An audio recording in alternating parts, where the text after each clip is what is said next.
안녕하세요. 일본의 소식을 쉽고 빠르게 간추려서 전해드리는 오늘의 일본입니다. 7월 11일 토요일 오전 뉴스 보내드리겠습니다. NHK 보도에 따르면 10일 도쿄에서 243명, 카나가와 32명, 사이타마 44명, 치바 12명, 오사카 22명, 교토 10명의 감염이 확인되는 등 총 430명이 확진 판정을 받은 것으로 파악되었습니다. 일본 내 감염이 확인된 사람은 21,198명이며 요코하마항 크루즈선을 포함하면 21,910명이 감염된 것으로 파악되었습니다. 한편 이날 사망자는 없었으며 누적 사망자는 일본 내 감염이 982명, 요코하마항 크루즈선 승선자를 포함하면 전체 995명입니다.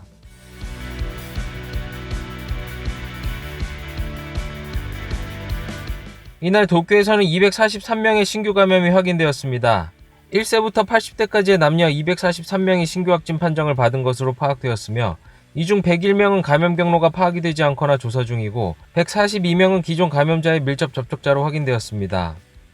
또한 20대에서 30대가 총 186명으로 전체의 약 77%를 차지하여 젊은 층의 감염이 두드러지며 224명 중 유흥과 관련 감염이 110명, 가정 내 감염이 17명, 회식을 통한 감염이 12명, 그리고 무대 공연의 관람자와 관계자가 10명으로 확인되었습니다.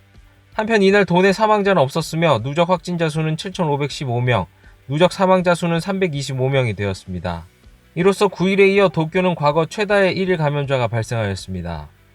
皆さん一人一人の行動、そして新しい日常は自分たちで作っていくんだと、それを世界のやはりモデルにするぐらいの思いでですね、やっていただきたい。 이렇게 도쿄의 코이케 지사는 세계 어느 나라도 긴급사태와 같은 락다운 후 경제와 감염 방지를 양립시킬지에 대해 확립된 곳이 없는 것에 대해 언급하며 한 사람 한 사람의 감염 방지 노력의 중요성과 감염 방지책과 경제활동을 양립하는 새로운 일상에 대해 호소하였습니다. こういった飲食ですね、特にお酒を飲んだりする空間に行かれることを特に繁華街を中心に注意していただいて、なるべく行かないようにするということが感染予防につながるのではないかと考えております。2週間、できれば4週間これから控えてください。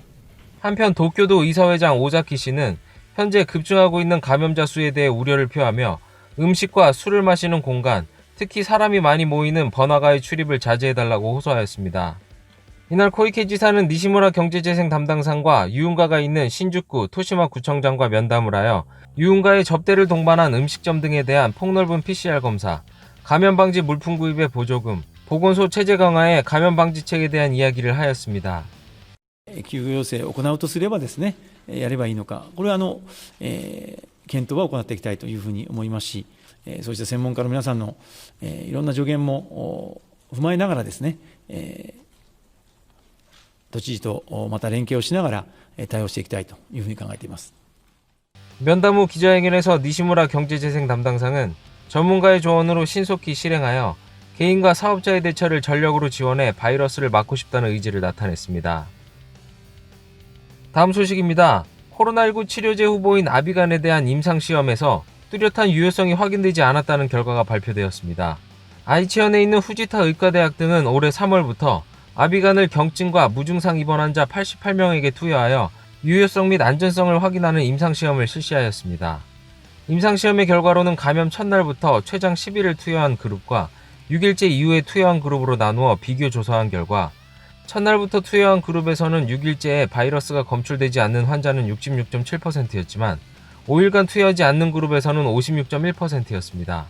또한 열이 내리기까지 걸린 평균 일수는 첫날부터 투여했을 때 2.1일, 5일간 투여하지 않은 경우는 3.2일이었습니다. 연구 그룹은 이번 첫날부터 투여하는 것이 바이러스가 없어지거나 열이 내려가기도 하기 쉬운 경향은 있지만 통계적으로 명확한 유효성은 확인하지 못하였다고 밝혔습니다. 한편 아비간에 대한 중대한 부작용은 확인할 수 없었다고 하였습니다. 이러한 결과 발표에 카토 카츠노부 후생노동상은 이번 결과를 어떻게 다룰지 향후 치료제로서의 신청 여부는 제약회사의 판단이다. 신청된 경우는 후생노동상이 다시 심의할 필요가 있다라며 향후 결과를 더 지켜볼 뜻을 나타냈습니다. 한편 아비간을 개발한 후지필름 측은 이 같은 임상결과 발표에 대해 정밀 조사하며 기업으로서 임상시험을 계속 실시하여 코로나19 치료제로서 국가의 승인을 목표로 하겠다고 밝혔습니다. 다음 소식입니다. 코로나19에 감염된 사람과 밀접 접촉한 경우 통지를 해주는 접촉 확인 앱에 또다시 오류가 발생하여 11일부터 일부 기능이 정지되었습니다. 해당 앱은 스마트폰에 다운로드하여 같은 앱을 설치한 스마트폰이 15분 이상 1m 이내에 접근한 경우 상대의 데이터를 기록하도록 되어 있습니다. 감염이 확인된 사람이 보건소에서 발행한 처리번호를 앱에 입력하면 밀접 접촉한 상대에게 통지하는 구조이지만 후생노동성에 따르면 처리번호를 입력하면 등록이 되지 않는 오류가 발견되었다고 밝혔습니다. 이에 후생노동성은 오류가 수정될 때까지 처리번호의 발행을 보류하기로 결정하고 이 사이 감염이 확인된 사람에게는 접촉의 통지가 이루어지지 않는다고 밝혔습니다. 후생노동성 측은 오류를 수정한 뒤 다음 주 중 처리번호의 발행을 재개하겠다고 하였습니다. 이로써 접촉 확인 앱은 지난달 19일 운용이 시작된 이후 두 번째 오류가 발생하였습니다. 한편 여전히 해당 앱에는 감염자의 등록이 3명밖에 이루어지지 않은 것으로 확인되었습니다. 이에 카카오 카츠노부 후생노동상은 기자회견에서 앱의 기능을 하지 않는 것 아니냐는 기자의 질문에 시작한 후에 이용자 모두가 구조를 만들어가는 도중이다. 3분이 등록하신 것으로 통보를 받고 검사를 받으러 간 사람이 있을 것이다라며 일부 효과는 있다고 강조하며 국민의 감염 방지 구조를 만들기 위해 감염이 확인되면 앱에 등록을 부탁한다고 호소하였습니다. 현재까지 앱 다운로드 건수는 632만 건, 설치율은 5.3% 수준인 것으로 확인되었습니다. 다음 소식입니다. 코로나19 바이러스에 감염된 후 음성으로 확인되어 퇴원한 뒤 답답함 등의 증상이 계속되는 경우가 있어 후생노동성은 후유증의 실태조사 연구를 다음 달부터 시작한다고 밝혔습니다. 10일 열린 기자회견에서 카카오 카츠노부 후생노동상은 음성에 확인이 되어 퇴원 후에도 몇 달 동안 발열과 건태감이 지속되거나 호흡 및 운동 능력의 저하로 일상생활이 지장이 있거나 하는 케이스가 국내외에서 드러나고 있는 것에 대해 후유증에 대한 실태조사 연구를 다음 달부터 시작한다고 밝혔습니다. 연구는 코로나19에 감염 뒤 퇴원한 2,000명 대상으로 실시할 예정이며 중증으로 산소 투여를 받은 20세 이상의 사람에게는 호흡 기능에 대한 영향을, 경증에 대해서는 회복 후 증상에 대해 들을 계획입니다.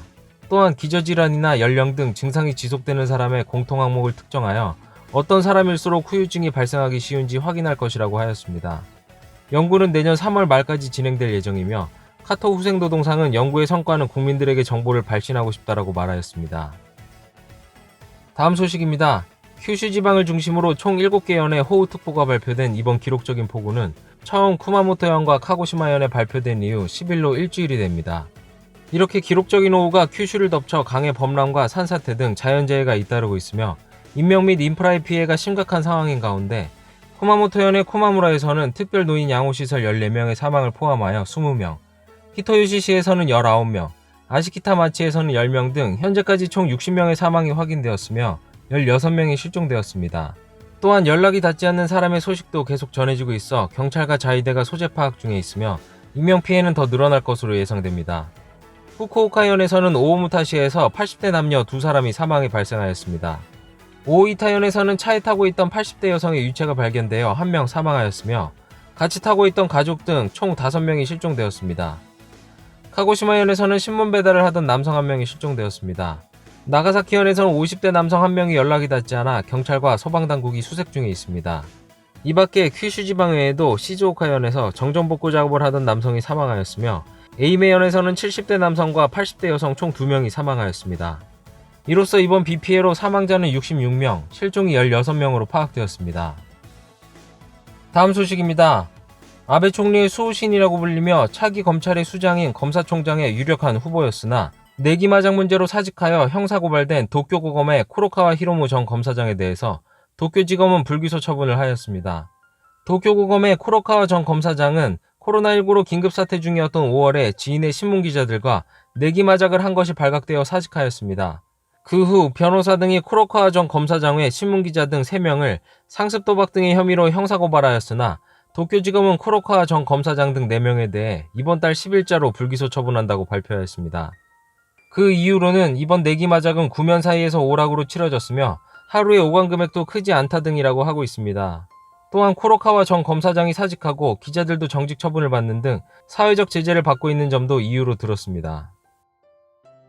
다음 소식입니다. 참의원 의원의 카와이 안리 씨의 지난해 7월 참의원 선거에서 매수를 통한 공직선거법 위반 혐의로 기소된 남편 카와이 전 법무상이 히로시마현 전 국회의원의 비서에게 총 300만 엔을 건넨 혐의가 있는 것으로 도쿄지검 특수부의 조사로 밝혀졌습니다. 이로써 100명에게 총 약 2,900만 엔을 배포한 혐의로 알려진 기소 내용 중 최고 금액으로 확인되었습니다. 기소 내용에 따르면 카와이 전 법무상은 지난해 5월 31일 히로시마 시내에 자신의 사무실에서 100만 엔을 제공하였으며 카와이 부부는 기소 내용을 현재도 부인하고 있으며 부부는 각각 도쿄지법에 보석을 신청하였습니다. 다음은 간추린 단신 소식입니다. 환경성은 열악한 환경에서 동물을 다루는 펫샵을 규제하기 위해 종업원 1명이 사육할 수 있는 동물의 수의 상한을 정하는 방침을 굳혔습니다. 今回の環境省案は一言で言えば動物目線の基準とすることができたというふうに考えています。動物愛護の精神にのっとった行政をしっかりこれから実行たらしめる。 펫샵에서는 개나 고양이를 좁은 우리에 넣는 등 열악한 환경에서 취급하는 행위가 문제시되고 있었습니다. 환경성은 종업원 1명당 개의 경우 20마리, 고양이는 30마리를 사육의 상한으로 하는 것을 성령에 포함시킬 방침을 굳혔습니다. 이 밖에 브리더에 대해서도 부모로 하는 개의 연령에 상한을 두는 등의 규제를 마련했습니다. 이번 개정될 동물애호 관리법은 내년 6월까지 시행될 예정입니다. 입헌민주당의 당 본부를 폭파하겠다는 메시지가 도착하여 경시청에 통보하였으나 현 시점까지는 수상한 물건 등은 발견되지 않은 것으로 확인되었습니다.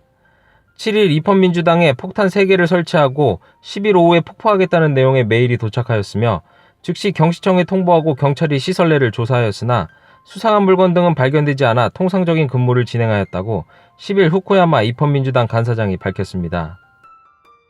심플한 디자인으로 많은 관심을 받고 있는 무인양품이 올해 5월까지 3개월간의 결산은 코로나19의 영향으로 국내에서 점포가 휴업함으로써 최종 손익이 41억여 엔의 적자가 되었다고 발표하였습니다.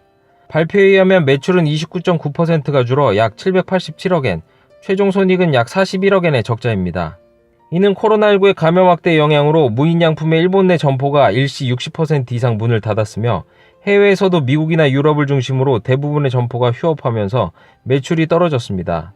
또한 동사는 미국에서 18개를 운영하는 현지 자회사가 민사재생을 위한 연방파산법 11조의 적용을 법원에 신청하고 사업을 계속하면서 비채산점은 폐점하겠다고 발표하였습니다.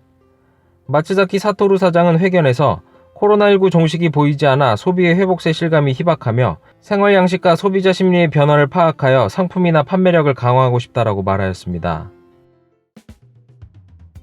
오늘의 일본 소식은 여기까지입니다. 오늘 하루도 즐거운 하루 되시길 바라겠고요. 저는 또 새로운 소식으로 찾아뵙도록 하겠습니다.